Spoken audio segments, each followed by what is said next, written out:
यह साबित करने के लिए कि खूबसूरत गुरुजी उसकी हर बात आंख बंद करके मानती है, उस नीच छोटू बाटर साहब ने सरेआम सबके सामने मांग कर दी कि मेरी सारी शक्तियां, मेरी पूरी तपस्या छीन ली जाए। सबको लगा था कि मैं चीखूंगा, चिल्लाऊंगा, अपने हक के लिए लड़ूंगा, पर मैंने क्या किया? मैंने बस अपना सिर झुकाया और शांति से कहा, ठीक है, आज से तुम्हारी दी हुई हर एक शक्ति, हर एक कतरा तुम्हें वापस। इतना कहते ही मेरे शरीर के भीतर जैसे कोई धमाका हुआ। एक जोरदार विस्फोट के साथ मेरी सारी दिव्य ऊर्जा, मेरी सालों की मेहनत पल भर में धूल में मिल गई। मेरी ताकत का वो आसमान छूता ग्राफ एक सेकंड में बिल्कुल पाताल में जा गिरा। मेरी यह हालत देखकर वहां खड़े हर एक शख्स के होश उड़ गए। सबकी आंखें फटी की फटी रह गईं। इस वक्त उस मुख्य अदालत जजमेंट हॉल की हवा किसी बर्फीले चाकू की तरह ठंडी है, जो सीधे रूह को चीरती हुई महसूस हो रही है। पूरे हॉल में ऐसा सन्नाटा है कि सांस लेना भी भारी लग रहा है। मैं उस विशाल हॉल के ठीक बीचों बीच अकेला खड़ा हूं।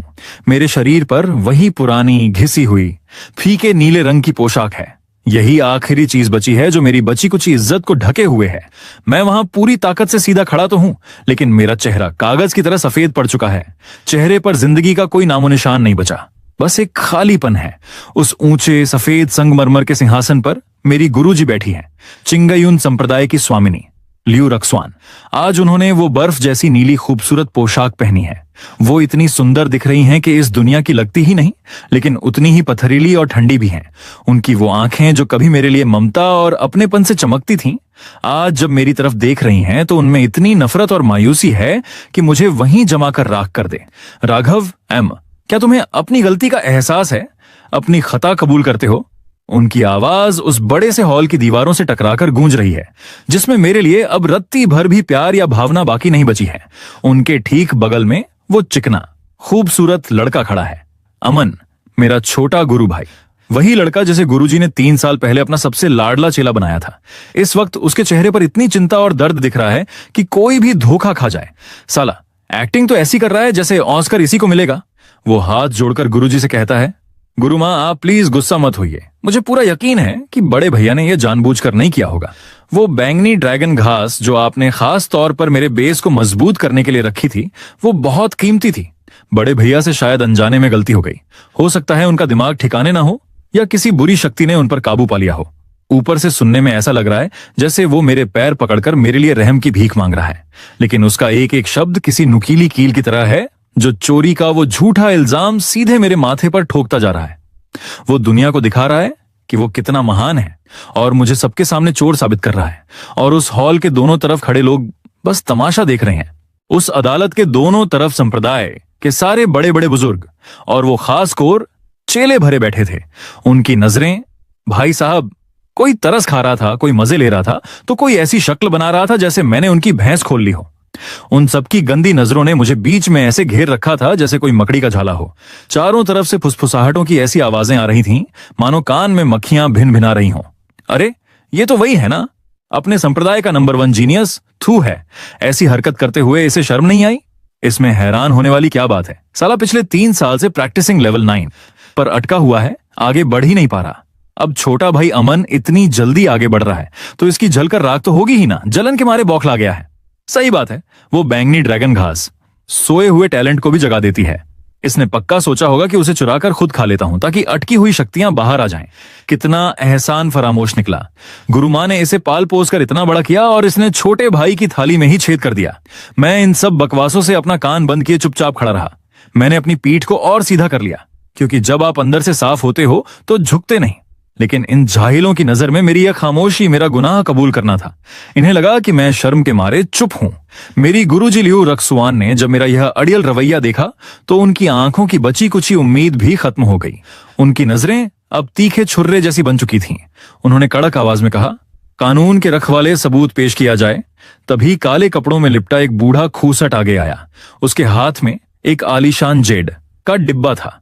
जैसे ही उसने उस डिब्बे को खोला, उसके अंदर से छोटे बैंगनी ड्रैगन की शक्ल वाली वो चमकीली घास दिखाई दी। उसकी जड़ें थोड़ी सी कुम्हला चुकी थीं। वह बूढ़ा अपनी फटी लाउडस्पीकर जैसी आवाज में चिल्लाया, स्वामिनी और यहां बैठे सभी महानुभावों, यह रही वो कीमती घास जो राघव के कमरे में उसके बिस्तर के ठीक नीचे से बरामद हुई है। जब ये मिली तब तक इसकी 10 परिका से दिव्य शक्ति खत्म हो चुकी थी। अगर आधा दिन और देर हो जाती तो यह अनमोल जड़ी बूटी पूरी तरह बर्बाद हो जाती। ये सुनते ही पूरी अदालत में जैसे भूचाल आ गया। सब मेरे थू थू करने लगे और हमारा वो छोटा भाई अमन, भाई साहब, उसकी तो आंखें ही फटी की फटी रह गईं। उसने तुरंत रोने वाली शक्ल बनाई जैसे उसका सब कुछ लुट गया हो। वो मेरी तरफ ऐसे देख रहा था मानो मैंने उसका दिल निकाल लिया हो। वह छाती पीटते हुए बोला, बड़े भैया आप ऐसा कैसे कर सकते हैं?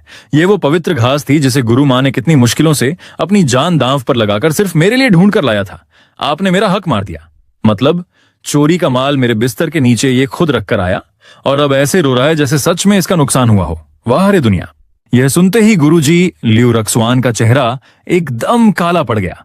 गुस्से के मारे वो अपने सिंहासन से उठ खड़ी हुई। उनके शरीर से इतनी खतरनाक शक्तियों का दबाव निकला कि पूरे हॉल की हवा जैसे भारी पत्थर बनकर मुझ पर गिर पड़ी। वह एक एक शब्द को चबाते हुए अपने दांत भींचकर बोली, राघव, अब गवाह भी सामने है और सबूत भी। क्या अब भी तेरे पास भौंकने के लिए कुछ बचा है? वहां बैठे हर एक सड़े हुए चमचे को लग रहा था कि अब मैं घुटनों पर गिर जाऊंगा, रोऊंगा, गिड़गिड़ाऊंगा और अपनी जान की भीख मांगूंगा। लेकिन भाई, तुम्हारा भाई इतना भी कमजोर नहीं है। मैंने पहली बार अपना सिर ऊपर उठाया। मेरी उन सूनी बेजान आंखों ने सीधे ऊपर बैठी लियू रक्सवान की आंखों में झांका। मेरी आंखों में इस वक्त ऐसा सन्नाटा और सुकून था कि उसे देखकर वो खुद अंदर से असहज होने लगी। उनका गुस्सा चिड़चिड़ाहट में बदलने लगा। मैंने अपनी फटी और भारी आवाज में लेकिन बिल्कुल साफ साफ कहा, अगर मैं कहूं कि मैंने चोरी नहीं की, यह सब इस अमन का रचाया हुआ जाल है। उसने मुझे फंसाने के लिए यह नाटक किया है। तो गुरुजी, क्या आप मेरा यकीन करेंगी? मेरी ये बात सुनते ही अमन का चेहरा एकदम सफेद पड़ गया। लेकिन साले की टाइमिंग तो देखो। जैसे ही उसने देखा कि पासा पलट सकता है, उसके आंसू थिएटर के फव्वारे की तरह बहने लगे। वह रोते हुए बिलख कर बोला, बड़े भैया, मैं जानता हूं कि आपके दिल में मुझे लेकर कितनी गलतफहमियां हैं, लेकिन आप मुझ पर इतना बड़ा झूठा इल्जाम कैसे लगा सकते हैं? भला मैं आपको क्यों फंसाऊंगा? मेरा आपसे क्या बैर? लियू रक्सवान ने उसकी तरफ देखा तक नहीं। उनकी नजरें किसी जहरीले तीर की तरह सीधे मुझ पर गड़ी हुई थीं, मानो वो मेरी चमड़ी उधेड़ देना चाहती हों। उन्होंने ठंडे लहजे में सिर्फ 2 शब्द थूके, सबूत दो। ये सुनकर मेरे चेहरे पर एक हंसी आ गई, ऐसी हंसी जिसमें बेबसी भी थी और इन सब पर थू थू करने का मन भी। सबूत? अरे अंधी गुरुजी, उस जादुई घास पर इस अमन की शक्तियों के निशान साफ चमक रहे हैं। वो सबूत है। मेरे कमरे के दरवाजे के ताले पर जिस तरह की जादूगरी से छेड़छाड़ की गई है, वो सिर्फ अमन को आती है। वो सबूत है। क्या आपको सच में ये सब दिखाई नहीं दे रहा? नहीं, ऐसा नहीं है कि आप अंधी हैं। बात बस इतनी है कि आप देखना ही नहीं चाहती। आपके दिल में मेरे वो 10 साल जो मैंने इस संप्रदाय को खून पसीने से सींचने में लगा दिए, उनकी कोई औकात नहीं बची। आपके लिए अब मैं कुछ नहीं हूं और यह मीठी मीठी बातें करने वाला नया चमचा आपका सब कुछ बन चुका है। आपका दिल तो पहले ही इस दोगले की तरफ पूरी तरह झुक चुका है। जब फैसला पहले ही हो चुका है तो साला सबूत किस बात का दूं? लेकिन यह सब मेरे दिल के अंदर का दर्द था। असलियत में मैंने बस धीरे से अपना सिर हिलाया। मेरी वो उदास हंसी और गहरी हो गई। मैंने कहा, मेरे पास कोई सबूत नहीं है। ये 4 शब्द उस अदालत के हथौड़े की तरह थे जिसने मेरी किस्मत पर हमेशा के लिए गुनहगार का ठप्पा लगा दिया। लियू रक्सवान ने नफरत से अपनी आंखें बंद कर लीं। उनका सीना गुस्से से ऊपर नीचे हो रहा था, जैसे मुझे एक पल और देख लिया तो उनकी आंखें अपवित्र हो जाएंगी।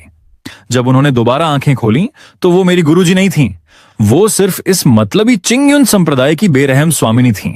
उन्होंने कहा, राघव, तुमने मेरा भरोसा इस कदर तोड़ा है कि मुझे तुमसे घिन आ रही है। ये सुनते ही अमन की आंखों में एक कमीनी जीत की चमक कौंध गई, लेकिन मुंह से तो उसे अभी भी शरीफ बनना था। सो वो अपनी ओवर एक्टिंग जारी रखते हुए बोला, गुरु मां, बड़े भैया ने भले ही ये पाप किया है, लेकिन उन्होंने अतीत में हमारे संप्रदाय के लिए बहुत सारे युद्ध जीते हैं, बड़े बड़े काम किए हैं। प्लीज उन पर थोड़ा रहम खाइए और नरमी से सजा तय कीजिए, ताकि दुनिया कहे कि देखो छोटा भाई कितना दयालु है और गुरु मां को और ज्यादा गुस्सा आ जाए। तभी लियू रक्सवान की नजरें उस दोगले अमन पर गईं और भाई साहब, उनकी आंखों में उसके लिए ऐसी तारीफ चमक उठी जैसे उसने कोई जंग जीत ली हो। फिर वो वापस अपने सिंहासन पर बैठ गईं और ऊपर से मुझे ऐसे देखने लगीं जैसे मैं उनके पैर के नीचे आने वाला कोई अदना सा कीड़ा मकोड़ा हूं।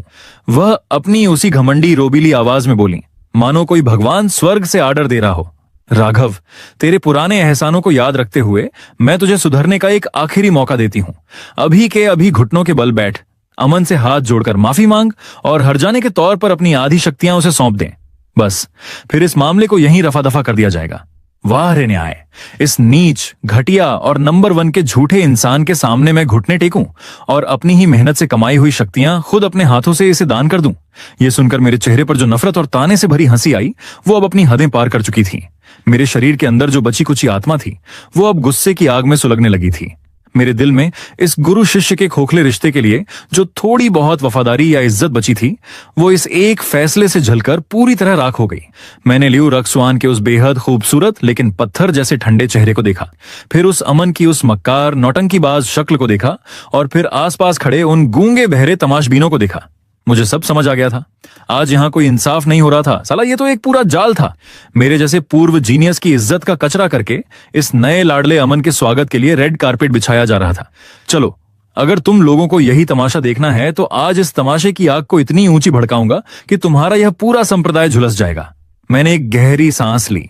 मेरी उन सूनी बेजान आंखों में अचानक से गुस्से की दो ऐसी खौफनाक लपटें उठीं जो इस पूरे आसमान को जलाकर राख कर देने की ताकत रखती थीं। ये भीख मांगने वाली आंखें नहीं थीं, ये बगावत की आग थी। मैंने वहां खड़े हर एक चमचे को नजरअंदाज किया और अपनी नजरों के तीर सीधे लियू रक्सवान के सीने में गाड़ दिए। मैंने बहुत धीरे से लेकिन कड़कड़ाती बिजली जैसी आवाज में उनके शब्दों को दोहराया, मुझे घुटने टेकने को कह रही हैं आप। इतना कहते ही मेरे हलक से एक तीखी, कड़वी और कानों को चीरने वाली हंसी छूटी। हाँ, मेरी यह अजीब और खौफनाक हंसी सुनकर वहां बैठे सभी लोगों के तोते उड़ गए। सबके सब सन्न रह गए कि इसे क्या हो गया है। चारों तरफ कानाफूसी होने लगी। क्या इसका दिमाग सटक गया है? स्वामिनी इसे खुद बचने का रास्ता दे रही हैं और ये पागल ऐसी हरकतें कर रहा है। तभी एक गर्म मिजाज वाला बुढ़ा अपनी सीट से उछला और मेज पर जोर से हाथ मारते हुए दहाड़ा, बदतमीज, तुम्हारी ये मजाल, स्वामिनी के सामने ऐसी गुस्ताखी।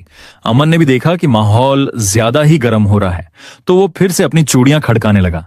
बड़े भैया प्लीज जिद छोड़िए, अब और तमाशा मत कीजिए, जल्दी से अपनी गलती मान लीजिए। मैंने उन भौंकने वाले कुत्तों की तरफ मुड़कर देखा तक नहीं। मेरी नजरें शुरू से लेकर आखिर तक सिर्फ और सिर्फ लियू रक्सवान पर टिकी थीं। तभी मेरी आवाज अचानक इतनी ऊंची और भारी हो गई मानो कोई भूखा शेर दहाड़ रहा हो। मैंने चिल्लाकर कहा, सुनो सबके सब, मैं राघव ऊपर उस अकाल पुरुष, उस परमात्मा के सामने झुकता हूं, या फिर नीचे अपने उन माता पिता के सामने जिन्होंने मुझे जन्म दिया है। तुम जैसे दोगलों के आगे घुटने टेकना मेरे खून में नहीं है। मैं कभी भी किसी ऐसे इंसान के आगे घुटने नहीं टेकता जो सही और गलत में फर्क न कर सके, जिसकी आंखें अंधभक्ति में काली और सफेद को पहचानना भूल चुकी हों। सबको लग रहा था कि मैं पागल हो गया हूं, अपनी मौत को दावत दे रहा हूं। तभी मैंने झटके से अपना सिर घुमाया और मेरी नजरों ने उस मेज थपथपाने वाले बुढ़े चंगलाओ एल्डर की खाल उधेड़ दी। मैंने उसकी तरफ उंगली उठाई और दहाड़ा, मैं तुझसे पूछता हूं बुढ़े, 5 साल पहले जब शैतानी संप्रदाय ने लीजिया टाउन पर हमला किया था, तब वो कौन था जिसने अकेले अपनी एक तलवार के दम पर उनके 3-3 सरगनाओं को यमराज के पास भेजा था और इस संप्रदाय की सैकड़ों मील की जमीन को बचाया था? बोल। वह बुढ़ा वहीं हक्का बक्का रह गया। साले के मुंह से एक शब्द नहीं निकला। फिर मैंने अपनी नजरें घुमाई और उस दूसरे बुढ़े को पकड़ा जो बड़ी नकली आहें भर रहा था। अब मैं तुझसे पूछता हूं, 3 साल पहले जब ब्लैकविंड माउंटेन पर राक्षसों का हमला हुआ था, तब कौन अपनी जान हथेली पर रखकर छोटे भाइयों को बचाने के लिए उस घाटी के मुहाने पर 7 दिन और 7 रात चट्टान की तरह अड़ा रहा था? जब पूरी देह खून और मिट्टी से लथपथ थी और तलवार की धार तक मुड़ चुकी थी, तब जाकर मदद पहुंची थी। कौन था वो? उस दूसरे बुढ़े का चेहरा भी जैसे पैरालिसिस का शिकार हो गया हो। उसने चुपचाप अपनी नजरें नीचे झुका लीं। वहां बैठे किसी भी चमचे में इतनी हिम्मत नहीं थी कि मेरे इस सवाल का जवाब दे सके, क्योंकि इस पूरे संप्रदाय में इसका सिर्फ एक ही जवाब था, मैं, यानी तुम्हारा भाई राघव। मेरी आवाज अब और बुलंद हो रही थी, जैसे लोहार का हथौड़ा सीधे इनके दिलों पर चोट कर रहा हो। मैं एक एक करके इनकी औकात याद दिला रहा था। 2 साल पहले ईस्ट सी के तट पर इस संप्रदाय के लिए डीप सी मिस्टिकल क्रिस्टल छीनने की खातिर मैंने वहां के ड्रैगन पैलेस के तीसरे राजकुमार से ऐसी जंग लड़ी थी कि मैं मरते मरते बचा था। 1 साल पहले उत्तरी रेगिस्तान के खंडहरों में इस संप्रदाय के लिए प्राचीन तलवार की किताब ढूंढते वक्त मेरे शरीर में 10 तरह की जहरीली हवाएं घुस गई थीं, जिससे मेरी शक्तियों की बुनियाद ही हिल गई थी। 6 महीने पहले मैं जैसे जैसे अपना एक एक एहसान गिना रहा था, वैसे वैसे एक एक कदम आगे बढ़ा रहा था। मेरी हर एक कड़कती हुई बात के साथ मेरे शरीर से ऐसा खौफनाक दबाव ऑरा निकल रहा था कि आसपास खड़े चेलों के चेहरे डर के मारे पीले पड़ गए। हाँ, यही है वो नंबर 1 जीनियस राघव, जिसकी परछाई से ही कभी इनकी पूरी पीढ़ी की सांसें अटक जाती थीं। लगातार 7 कदम चलकर मैं उस ऊंचे सिंहासन के ठीक नीचे पहुंच गया। वहां पहुंचकर मैंने सीधे उस अमन की तरफ उंगली उठाई, जो डर के मारे लियो रक्सुआन के पल्लू के पीछे छिपने की कोशिश कर रहा था। मेरी आवाज बिजली की तरह कड़की, मैं तुम सब अंधों से पूछता हूं, जब मैं इस संप्रदाय के लिए अपनी जान की बाजी लगा रहा था, तब यह कायर कहां था? जब मैं मौत के मुंह से लड़कर वापस आ रहा था, तब सिर्फ गुरुजी के सामने पूंछ हिलाने वाला और तलवे चाटने वाला यह कमजोर चमचा किस कोने में मुंह छिपाकर बैठा था? सरेआम अपनी थू थू होते देख अमन का चेहरा डर के मारे सफेद पड़ गया। वो कांपते हुए हकलाने लगा। मैं उस समय अपनी शक्तियों की बुनियाद मजबूत करने के लिए गुफा में ध्यान लगा रहा था, अपनी बुनियाद मजबूत कर रहा था। यह सुनते ही मेरे हलक से एक ऐसा अट्टहास छूटा जो पूरे आसमान को चीर दे। उस हंसी में बेइंतहा दर्द भी था और इस 2 कौड़ी के इंसान के लिए नफरत भी। तेरी सबसे बड़ी ताकत बस यही है कि तू अपनी इस चिकनी शक्ल का इस्तेमाल करके गुरुजी के दिल में अपनी जगह मजबूत कर सके। इसके अलावा तेरी कोई औकात नहीं है। अब माहौल पूरी तरह से बारूद का ढेर बन चुका था। वहां खड़े कुछ नए और युवा चेले तो मेरी इस दहाड़ को देखकर अंदर ही अंदर मेरे मुरीद हो चुके थे। वो सोच रहे थे, शक्तियां भले ही चली जाएं, लेकिन हमारा बड़ा भाई मरेगा भी तो शेर की तरह छाती तानकर। तभी मुझे महसूस हुआ कि लियू रक्सुआन का गुस्सा अब अपने आखिरी मुकाम पर पहुंच चुका है। उनकी आत्मा नफरत से फटने को तैयार थी। बहुत बढ़िया, बस एक आखिरी चिंगारी की जरूरत और है। दरअसल मेरे दिमाग के एक कोने में एक गुप्त आवाज गूंज रही थी। मेरे उस सिस्टम को जागने के लिए सबसे भयानक और दर्दनाक शर्तों को पूरा करना था। अपनों का धोखा, घोर निराशा और शक्तियों का अंत। लेकिन सिर्फ इतना ही काफी नहीं था। इसके लिए यह भी जरूरी था कि वो खुद अपने हाथों से मुझे पूरी तरह तबाह कर दे। मैंने अपना सिर उठाया और लियू रक्सुआन की उन सुलगती हुई आंखों में अपनी आंखें डाल दी। मेरी आंखों में इस वक्त जो पागलपन और जीने की आखिरी उम्मीद का खत्म होना दिख रहा था, उसे देखकर एक पल के लिए उनका पत्थर जैसा दिल भी जोर से धड़क उठा। लियू रक्सुआन, मैंने सरेआम सबके सामने उसका नाम लेकर पुकारा। ये नाम नहीं था, बल्कि वहां बैठे हर एक चमचे और खुद उसके गाल पर 2 करारे तमाचे थे। संप्रदाय के नियमों के हिसाब से यह बहुत बड़ा पाप था, लेकिन मुझे अब रत्ती भर भी परवाह नहीं थी। मैंने उसकी आंखों में आंखें डालकर कहा, जो जादुई किताबें और गुप्त शक्तियां मैं अपनी जान दांव पर लगाकर छीन कर लाया, वो तुमने इस भीख मंगे अमन को दान कर दी। जिस दिव्य जड़ी बूटी को लाने के लिए मैंने अपना खून बहाया, वो तुमने इसे इनाम में दे दी। मेरा सब कुछ, मेरी हर एक कामयाबी, मेरा हर एक सम्मान सिर्फ इस 2 कौड़ी के लौंडे का करियर बनाने के लिए सीढ़ी का पत्थर बनकर रह गया। मेरी मेहनत इसके ऐश व आराम का जरिया बन गई। मेरी आवाज अब धीमी हो चुकी थी, लेकिन वो किसी भारी हथौड़े की तरह सीधे उसके घमंड पर वार कर रही थी। और अब इस नालायक के लिए तुमने मुझे पूरी तरह बर्बाद करने के लिए इतना घटिया और सड़ा हुआ जाल बुना। मैं एक एक कदम आगे बढ़ाते हुए उस सफेद संगमरमर की सीढ़ियों पर चढ़ने लगा। जैसे ही मैं लियू रक्सुआन के करीब पहुंचा, उसके शरीर से निकलने वाली सुरक्षा कवच की जादुई तलवारें अपने आप एक्टिव हो गईं। लेकिन मेरे अंदर जो तबाही और गुस्से का तूफान उबल रहा था, उसने उन जादुई तलवारों को तिनके की तरह टुकड़ों टुकड़ों में बिखेर दिया। मैं तुमसे अपना आखिरी सवाल पूछता हूं। मैं सीढ़ियां चढ़कर ठीक उसके सामने पहुंच गया। अब हमारे बीच सिर्फ 3 फीट की दूरी थी। मैं उसकी आंखों में लगी गुस्से की आग को साफ देख सकता था, और उस आग के पीछे छिपी एक हल्की सी घबराहट को भी, जो मेरी इस बगावत से पैदा हुई थी। मैं खिलखिलाकर हंसा। मेरी उस हंसी में जितनी चमक थी, उतना ही खौफनाक दर्द भी था। लियू रक्सुआन, तुम मुझे सच सच बताओ, मैं राघव तुम्हारा सगा शिष्य था, या फिर तुम्हारे इस लाडले चमचे को पालने पोसने और बड़ा करने के लिए रखा हुआ कोई बंधुआ मजदूर? लियू रक्सुआन, आज मुझे जवाब दो। क्या तुम सच में मेरी गुरु कहलाने के लायक भी हो? मेरा यह आखिरी जुमला पूरे हॉल में बिजली की तरह कड़का। पूरी अदालत में ऐसा सन्नाटा छा गया जैसे सब कब्रिस्तान में बैठे हों। लियू रक्सुआन के शरीर से एक बेहद खतरनाक जादुई तलवार का साया निकला और चारों तरफ फैल गया। पूरा का पूरा हॉल थर थर कांपने लगा। फर्श पर लगे सफेद संगमरमर के पत्थर तड़क तड़क कर टूटने लगे। अब उसकी आंखों में मेरे लिए कोई दुविधा नहीं थी। वहां सिर्फ और सिर्फ मुझे जान से मार देने की बर्फीली नफरत बची थी। बहुत अच्छे हैं। लियू रक्सुआन की आवाज करोड़ों साल पुरानी जमी हुई बर्फ से भी ज्यादा ठंडी थी। राघव, तुमने आखिरकार मुझे सच में गुस्सा दिला ही दिया। अगर तुम खुद ही मरने की भीख मांग रहे हो, तो आज मैं तुम्हारी यह ख्वाहिश पूरी करके रहूंगी। उसकी कातिलाना ऊर्जा किसी सुनामी की तरह उठी और पूरे हॉल को लील गई। जो कमजोर चेले वहां खड़े थे, उनके मुंह से तो वहीं खून आ गया और वो जमीन पर गिरकर बेहोश होने लगे। मैं उस विनाशकारी तूफान के ठीक बीच में खड़ा था। मुझ पर इतना भारी दबाव था कि मेरी हड्डियां चटकने लगी थीं, लेकिन तुम्हारा भाई 1 इंच भी पीछे नहीं हटा। पीछे हटना तो दूर, मैं पागलों की तरह जोर जोर से हंसने लगा। उस हंसी में एक अजीब सा सुकून था। हा, यह हुई ना बात। यही है वो असली लियू रक्सुआन जिसे मैं जानता हूं। चलो अच्छा हुआ, आज तुम्हारा वो शराफत का नकली मुखौटा उतर ही गया। आओ आगे बढ़ो, छीन लो मेरी बची कुची शक्तियां और ले लो मेरी जान। मुझे भी तो देखने दो कि तुम्हारी तलवार में उतनी ही ताकत है जितना पत्थर तुम्हारा यह दिल है। मेरी इस भयंकर दीवानगी ने उसके दिमाग के बचे कुचे होश भी उड़ा दिए। अहसान फरामोश गद्दार। लियू रक्सुआन की आवाज इतनी तीखी थी कि कान के पर्दे फाड़ दें। आज मैं खुद अपने हाथों से इस संप्रदाय की गंदगी साफ करूंगी और तुझे ऐसा सबक सिखाऊंगी कि तू अगले 7 जन्मों तक अपना सिर उठाने लायक नहीं रहेगा। उसने गुस्से में अपना हाथ हवा में उठाया और अपनी सबसे घातक जादुई तलवार को बुलावा दिया। और इधर मेरे दिल के अंदर मेरा सिस्टम जागने की उल्टी गिनती शुरू हो चुकी थी। आने दो तबाही, अब खेल पलटने वाला है। लियू रक्सुआन ने अपना हाथ हवा में उठाया मानो यमराज खुद किसी की मौत का फरमान सुना रहा हो। वह कड़क कर बोली, मैं चिंग्युन संप्रदाय की स्वामिनी यह आदेश देती हूं कि राघव को। रुको, मैंने एक बार फिर उसकी बात को बीच में ही काट दिया। वहां बैठे सभी लोगों का दिमाग पूरी तरह चकरा घी गया। सब सोचने लगे कि साला अब मौत के मुहाने पर खड़े होकर भी यह लड़का क्या बकवास करने जा रहा है। मेरे चेहरे से वो पागलों जैसी हंसी अब गायब हो चुकी थी। उसकी जगह एक ऐसी डरावनी और पथरीली खामोशी आ चुकी थी जिसे देखकर अच्छे अच्छे सूरमाओं का कलेजा कांप जाए। मैंने कहा, संप्रदाय के नियमों के हिसाब से सिर्फ मेरी शक्तियां छीनकर मुझे उस काल कोठरी में डाल देना इस गुनाह के लिए बहुत छोटी सजा है।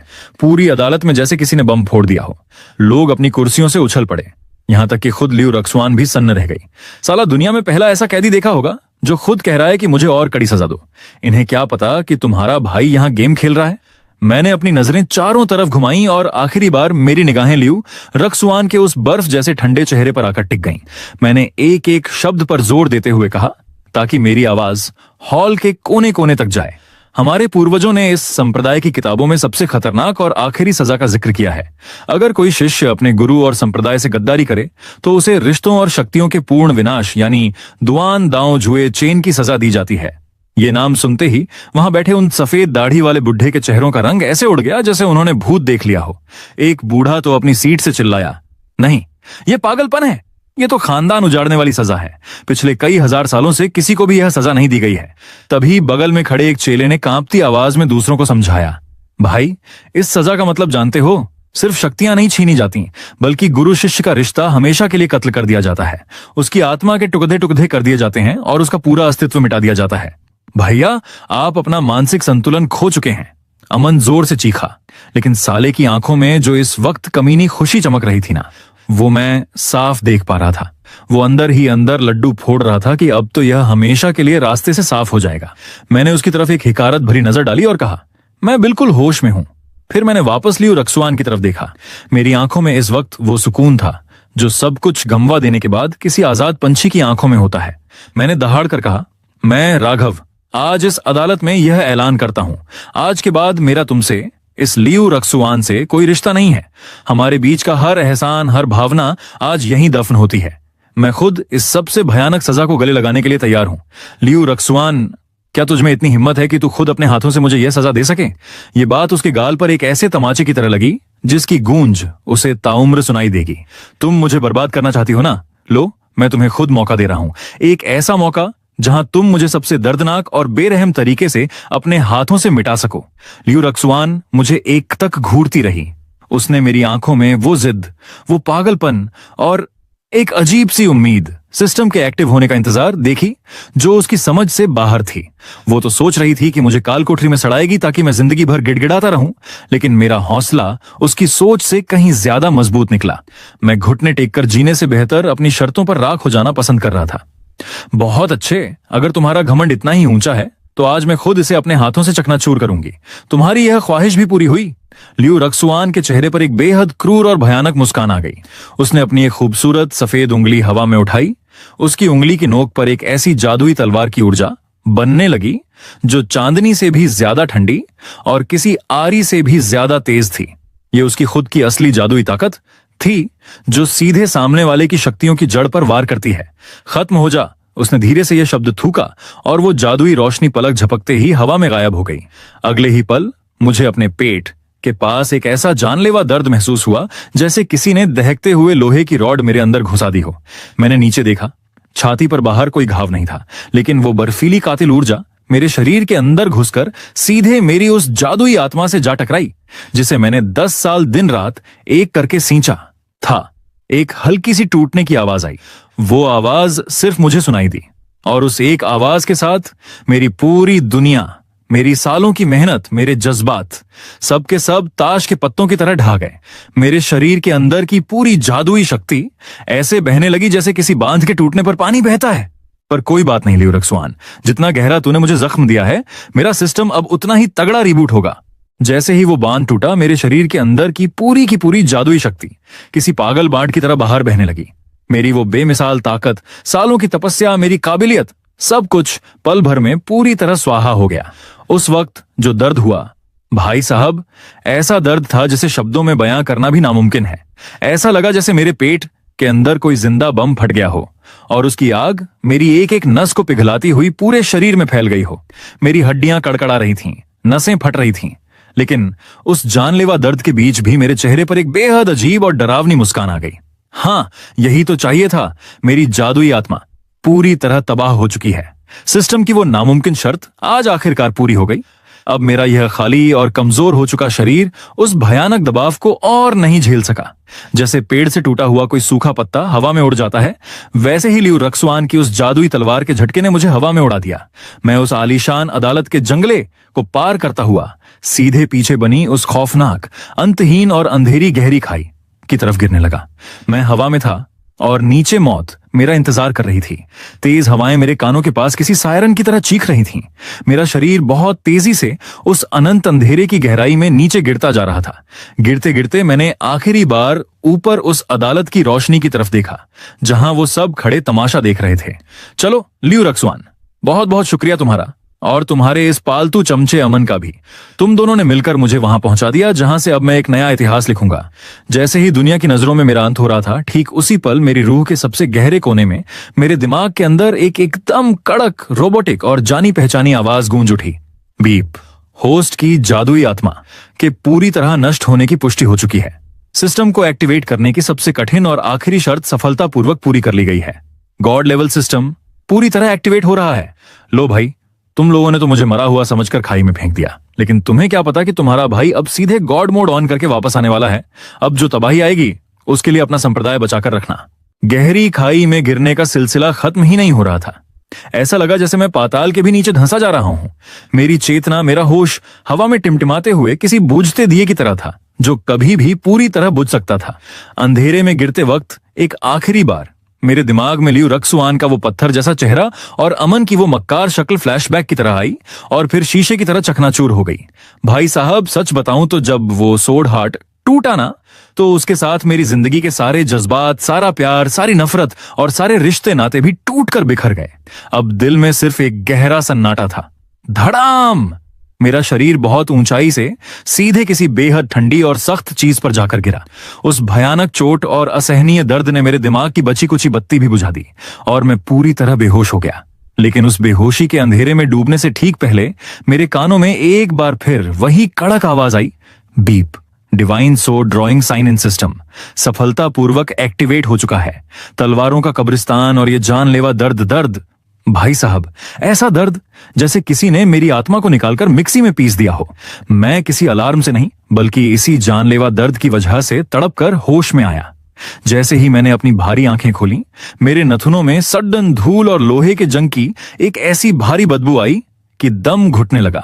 मैं कोई मखमली गद्दे पर नहीं, बल्कि नुकीली और टूटी हुई तलवारों के एक बहुत बड़े ढेर पर लेटा हुआ था। जब मैंने ऊपर सिर उठाकर देखा तो आसमान इतना छोटा दिख रहा था मानो किसी कटोरे का मुंह हो। मैं खाई के बिल्कुल पाताल में था।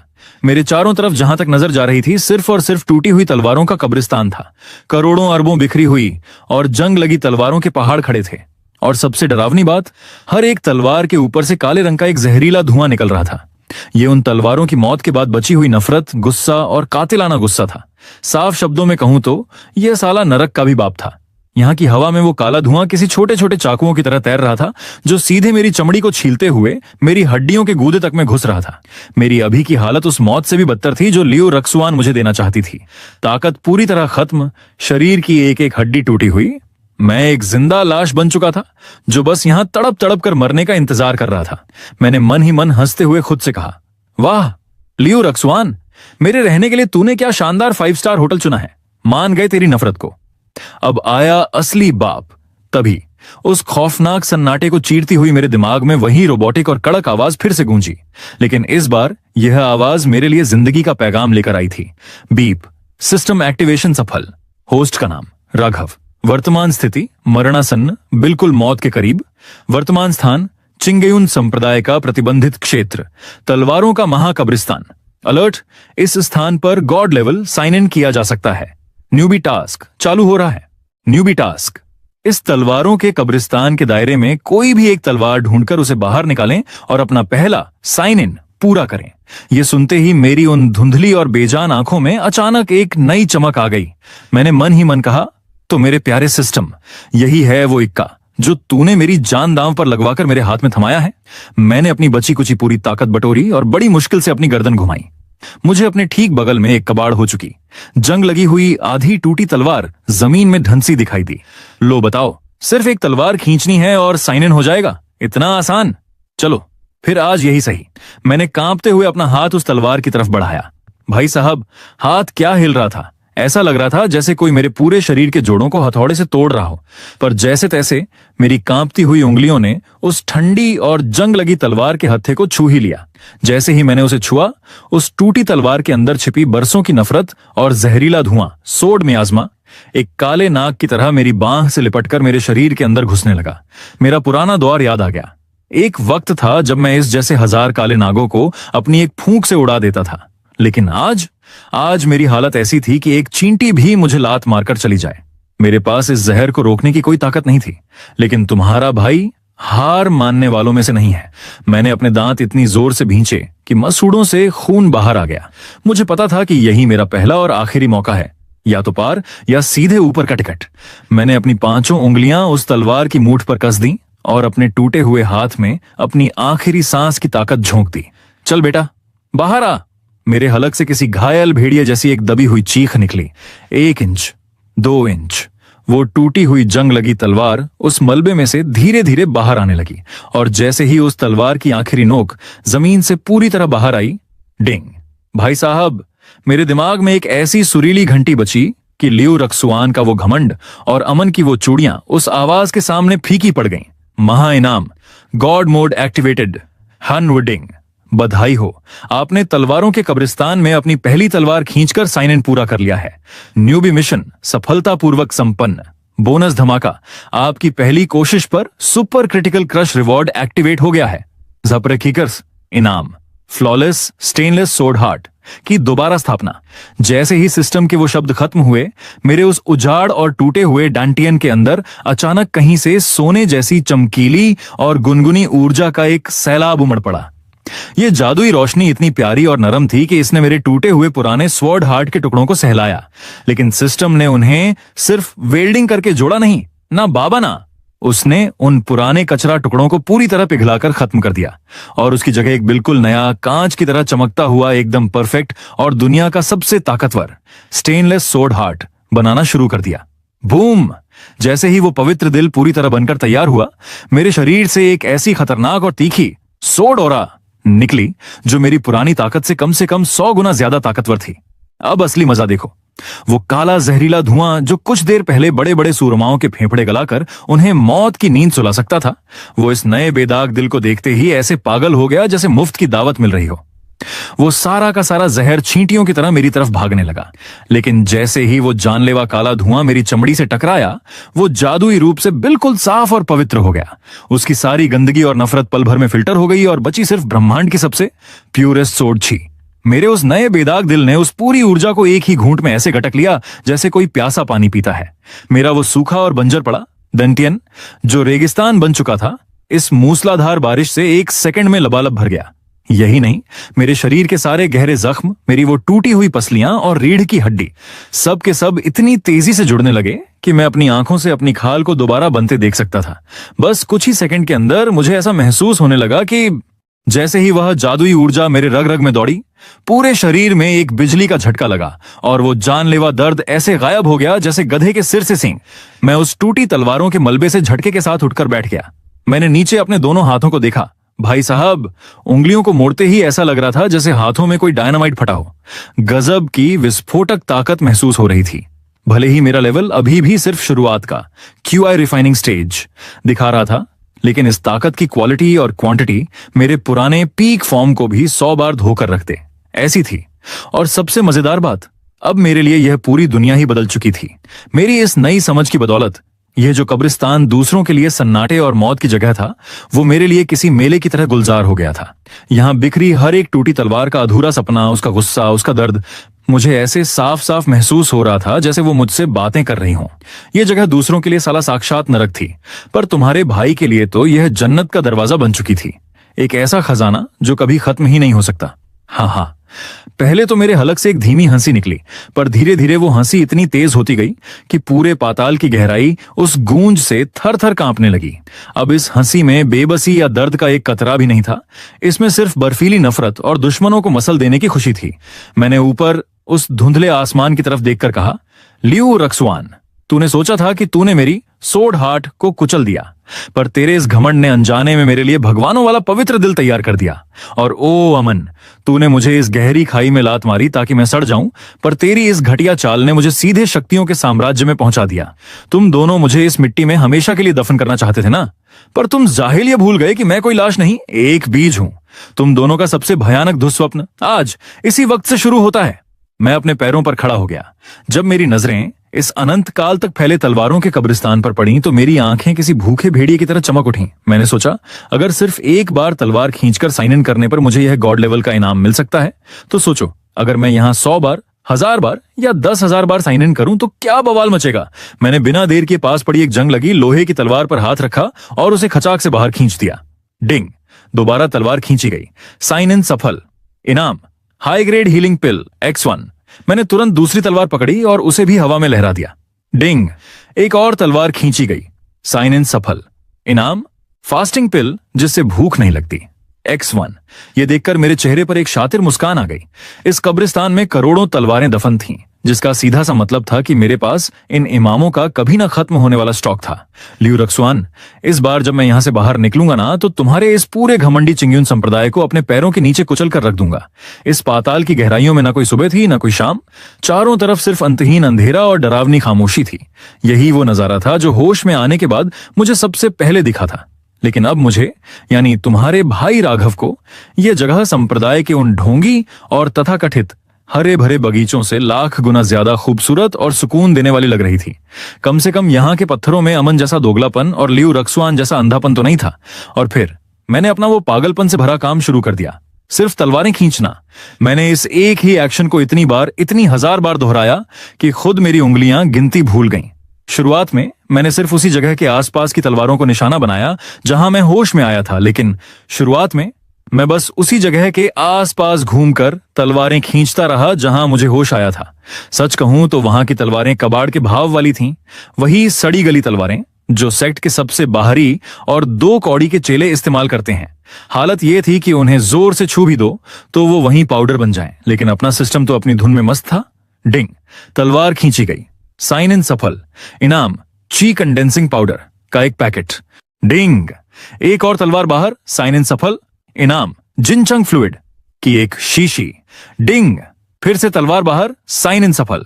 इनाम, 3 सूखे बन।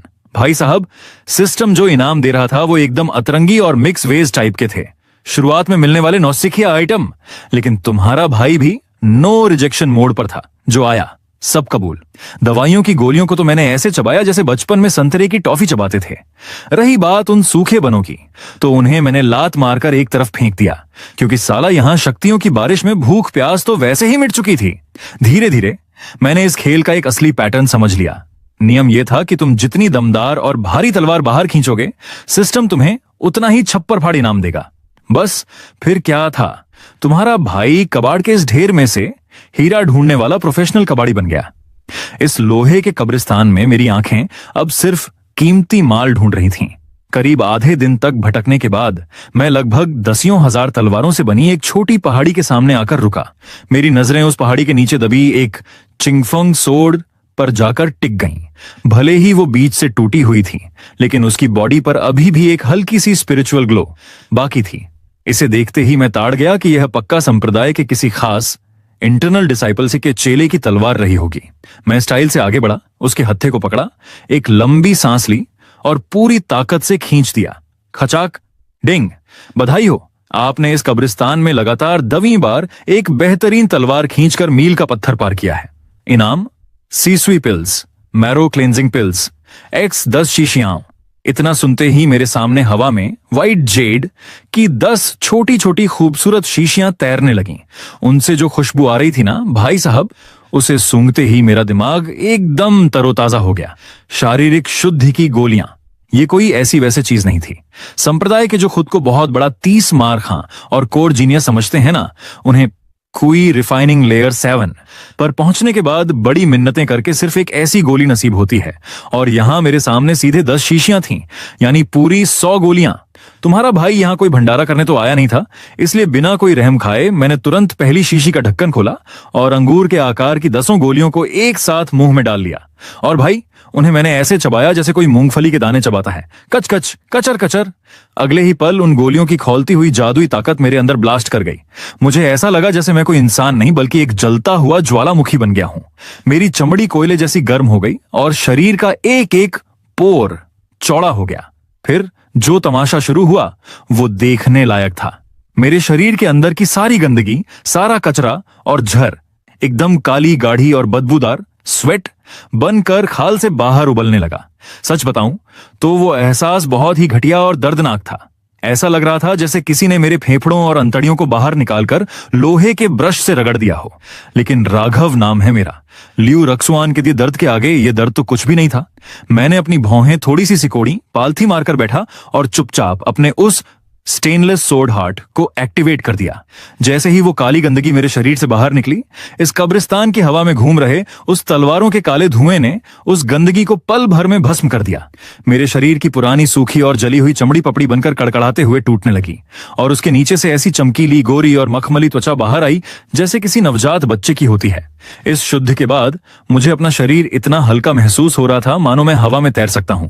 मेरी आंख, कान और सूंघने की ताकत पहले से 1000 गुना तेज हो चुकी थी। और सबसे बड़ा फायदा, मेरे उस बेदाग दिल के कारण अब मैं यहाँ के जहरीले धुएं को पहले से कई गुना ज्यादा तेजी से सोखकर अपनी ताकत में बदल पा रहा था। बहुत बढ़िया, खेल अभी शुरू हुआ है। मैंने बाकी बची 9 शीशियों को भी नहीं छोड़ा। अगले कुछ घंटों तक तलवारें खींचने के बीच बीच में मैं उन सारी 90 गोलियों को नमकीन की तरह कतर कतर कर खा गया। जब मेरी कुल तलवारें खींचने की गिनती और आगे बढ़ी तो मेरी तलवारें खींचने की गिनती पूरे 100 बार पहुंच गई, तो मेरे दिमाग में सिस्टम का एक और जोरदार धमाका हुआ। डिंग, बधाई हो, आपने इस कब्रिस्तान में लगातार 100वीं बार तलवार खींचकर एक महाकीर्तिमान स्थापित किया है। विशेष पुरस्कार, परम गुप्त तलवारबाजी, द स्वॉर्ड ड्रॉइंग टेक्निक। जैसे ही यह आवाज गूंजी, ज्ञान और जानकारियों का एक ऐसा सैलाब आया जो किसी गर्म लोहे की मुहर की तरह सीधे मेरी रूह पर छप गया। भाई साहब, इस तकनीक में कोई फालतू के दिखावे वाले स्टेप्स नहीं थे, ना ही कोई लंबे चौड़े मंत्र थे। इसमें सिर्फ एक ही मोशन था, तलवार को म्यान से बाहर खींचना, तलवार को पकड़ना कैसे है, ताकत कहां से लगानी है और अपनी सोच, अपनी सांस, अपनी पूरी ताकत और कातिलाना गुस्से को उस 1 सेकंड के हिस्से में कैसे एक धारदार तीर की तरह म्यान से बाहर फेंकना है, यह उसका निचोड़ था। यह तकनीक इतनी सिंपल थी कि कोई बच्चा भी समझ जाए, लेकिन उतनी ही खौफनाक और बेरहम भी थी। मैंने वहीं अपनी आंखें बंद कर लीं। मैं चुपचाप खड़ा रहा और मेरे दिमाग में यह मोशन हजारों लाखों बार चलता रहा। मैंने उसके एक एक बारीक हिस्से को अलग किया, समझा और फिर अपने दिमाग में फिट कर लिया। कुछ ही पलों बाद मैंने अपनी आंखें खोली। मैंने जमीन से एक ऐसी तलवार उठाई जो थोड़ी ठीक ठाक हालत में थी। मैंने अपनी कमर झुकाई और तलवार खींचने की वो खास पोजीशन ली। जैसे ही मैं उस पोजीशन में आया, भाई साहब, चमत्कार देखो। मेरे शरीर की पूरी खुशबू, मेरी सांसें, मेरा वजूद, सब कुछ 1 सेकंड में गायब हो गया। मैं उस अंधेरे और तलवारों के कब्रिस्तान के साथ इस कदर घुल मिल गया कि कोई सामने खड़ा होकर भी मुझे ढूंढ न पाए। और फिर सनक, हवा में एक ऐसी तेज और चमकीली रोशनी चमकी जो पलक झपकते ही गायब हो गई। मेरी तलवार म्यान से बाहर आई और वापस अंदर चली गई, इतनी तेजी से कि हवा को भी पता नहीं चला। तभी मुझसे लगभग 30 फीट की दूरी पर खड़ी 2 आदमियों के कद जितनी ऊंची तलवारों की एक पहाड़ी बिना किसी आवाज के बीच में से बिल्कुल बराबर 2 टुकड़ों में कटकर अलग हो गई।